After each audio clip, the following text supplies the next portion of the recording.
I want to pay my all liabilities. So many people help me so many times.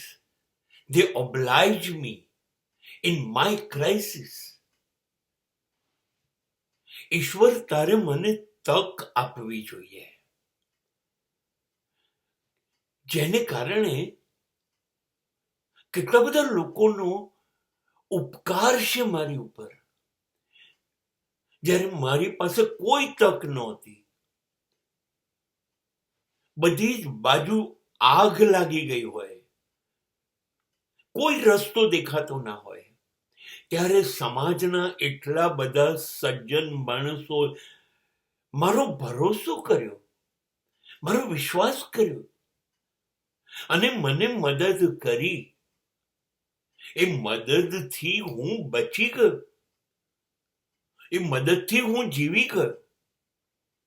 હા, પણ જીવી ગયો. પણ હે ઈશ્વર, મારી શક્તિ નથી અત્યારે, મારી તાકાત નથી, અનુકૂળતા નથી. કોઈક રસ્તો મળી આવે. આ સજ્જનોનો ભાર છે મારી ઉપર. મને પુષ્કળ દુઃખ છે.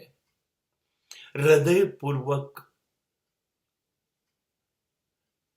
હું જો આ માણસોનું દેવું, કર્જ, ઋણ ન ચૂકવી શકું તો મને એવું લાગ્યા કરે છે મેં દગો કર્યો છે, વિશ્વાસ ભંગ કર્યો છે, છેતરપિંડી કરી છે.